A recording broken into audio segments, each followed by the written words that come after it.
Hello et bienvenue dans une nouvelle vidéo. Vidéo très demandée sur ma carrière de mannequin. Je mets bien entre guillemets parce que celle-ci n'a pas vraiment décollé, mais j'ai eu la chance de faire des shootings très cool et j'ai eu la chance d'en vivre.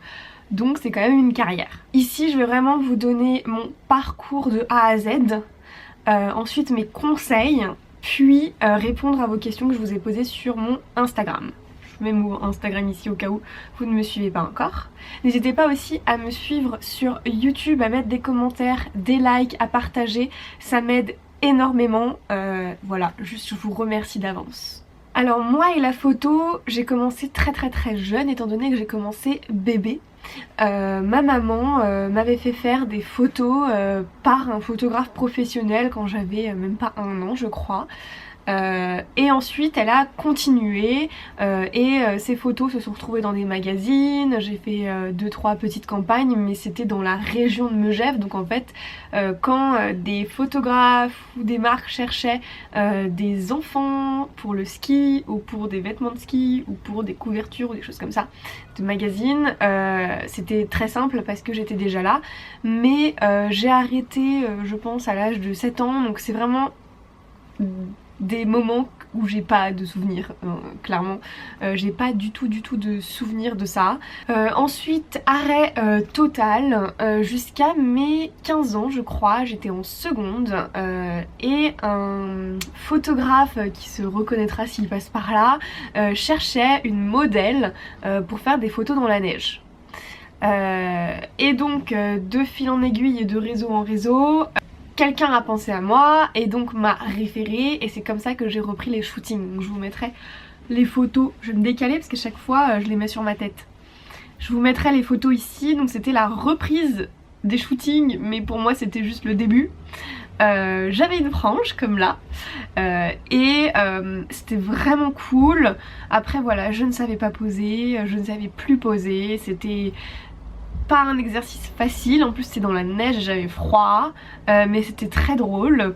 Donc j'ai commencé à me constituer mon petit book comme ça, grâce à cette connexion qu'on m'a fait et que je remercie. Si on m'a fait cette connexion, c'est parce que déjà sur Instagram et Facebook j'essayais de faire mes propres shootings avec mon retardataire, donc je vais vous mettre des photos là.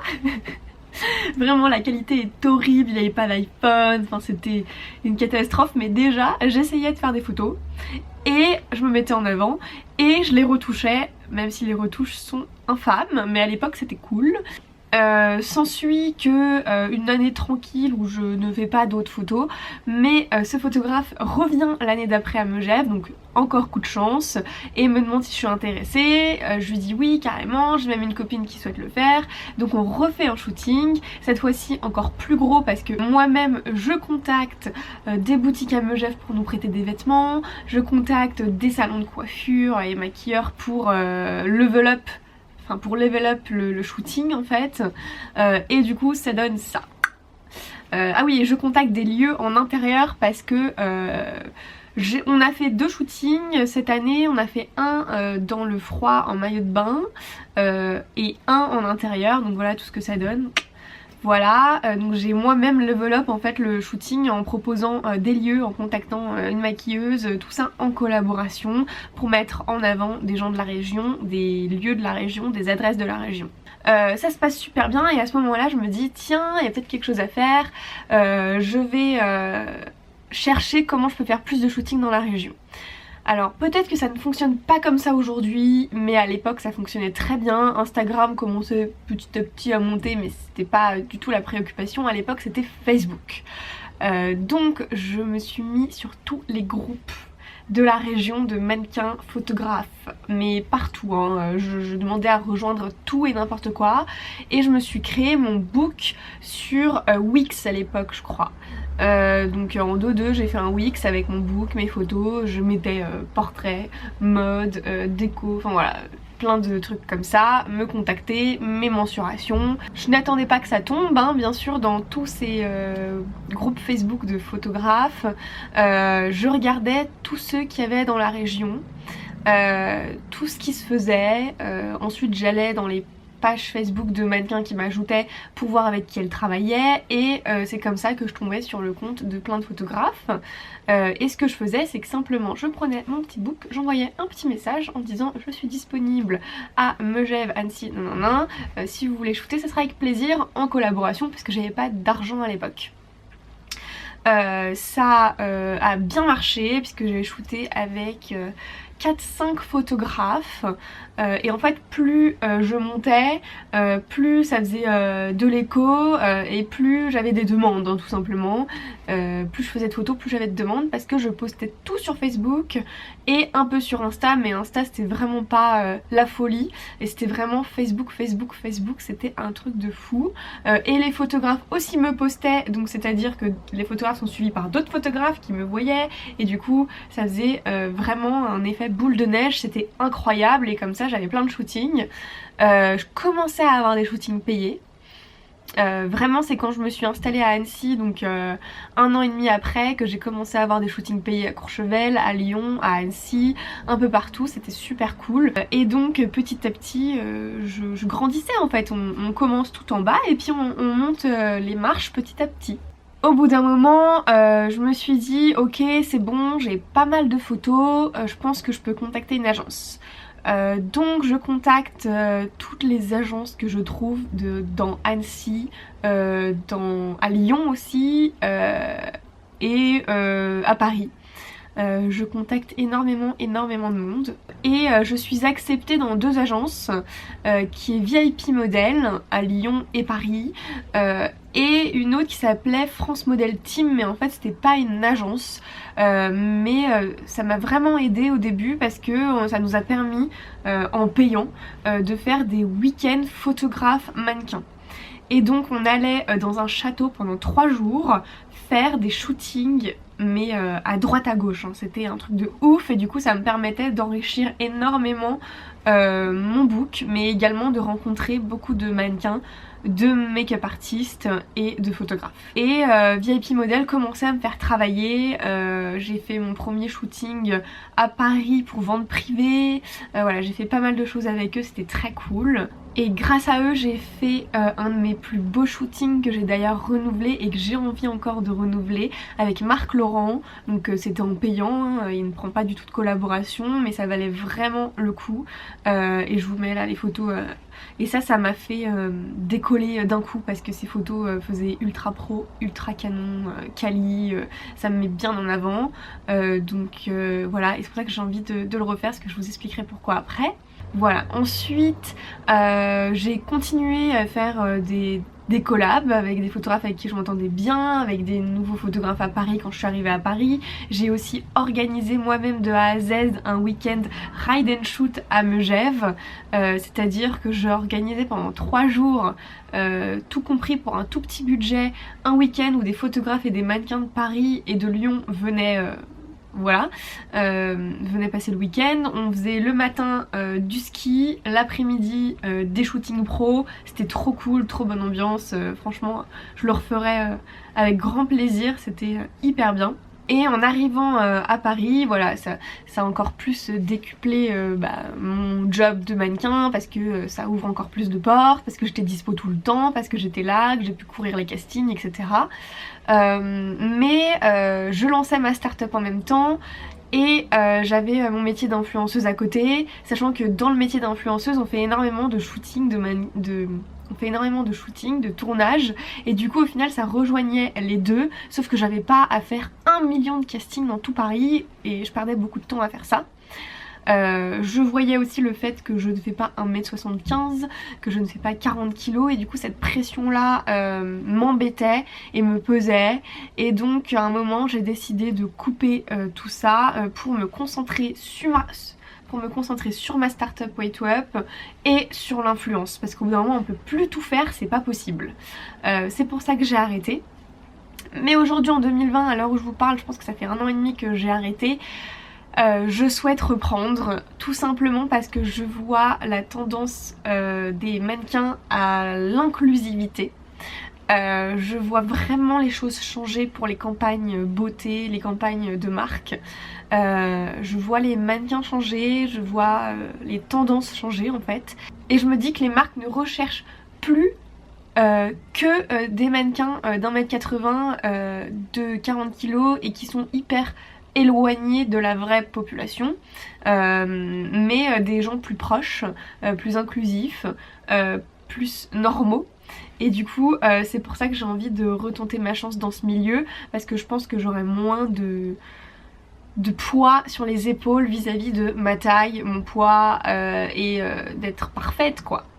Non pas que j'ai plus de temps qu'avant, mais parce que c'est quand même quelque chose qui me manque, que j'ai beaucoup aimé faire, et comme je l'ai dit, je pense que l'ouverture de ce milieu est le bon moment de reprendre.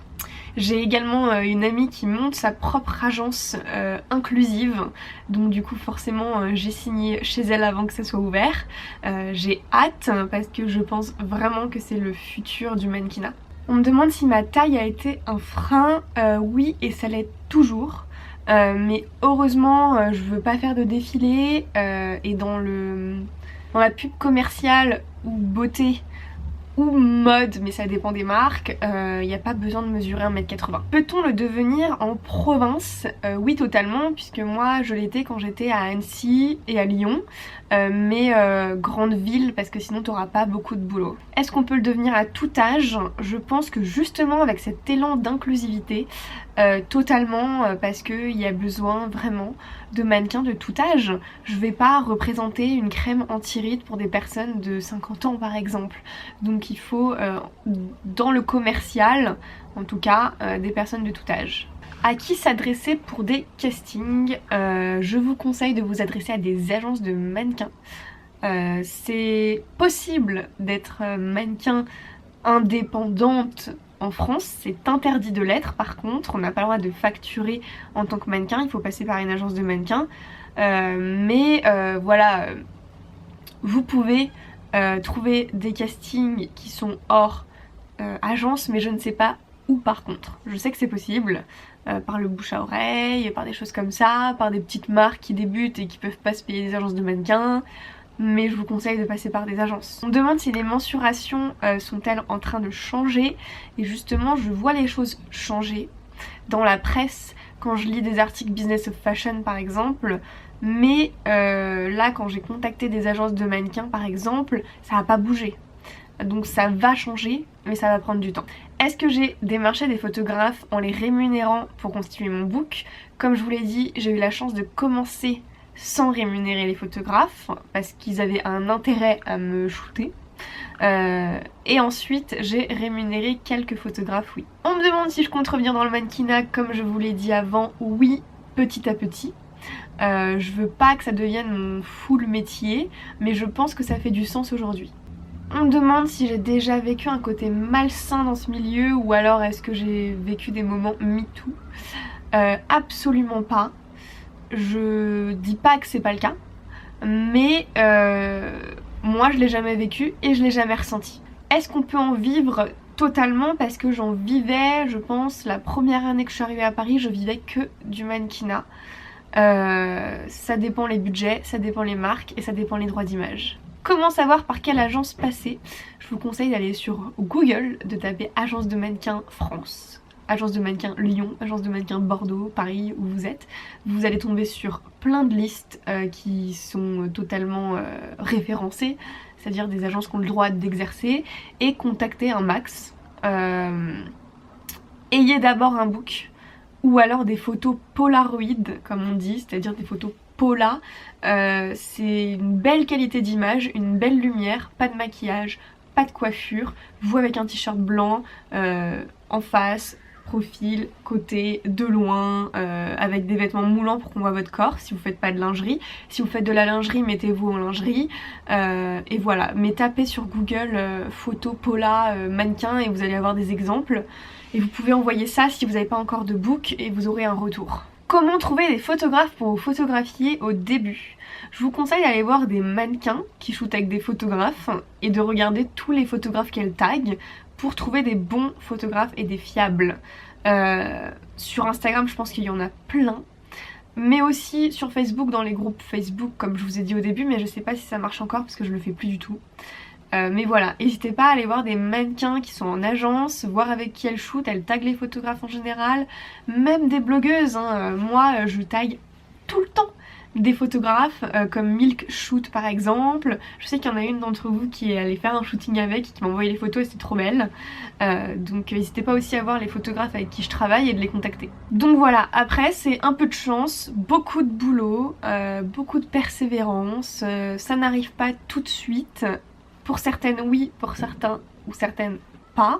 Mais continuez à travailler et soyez réalistes. Voilà, juste soyez réalistes. Si toutes les agences et tous les photographes vous disent qu'ils sont pas intéressés, c'est qu'il y a peut-être rien à faire dans ce milieu, mais persévérez quand même parce qu'il peut y avoir 10 agences qui vous disent non et une qui vous dise oui et c'est elle qui vous fera travailler.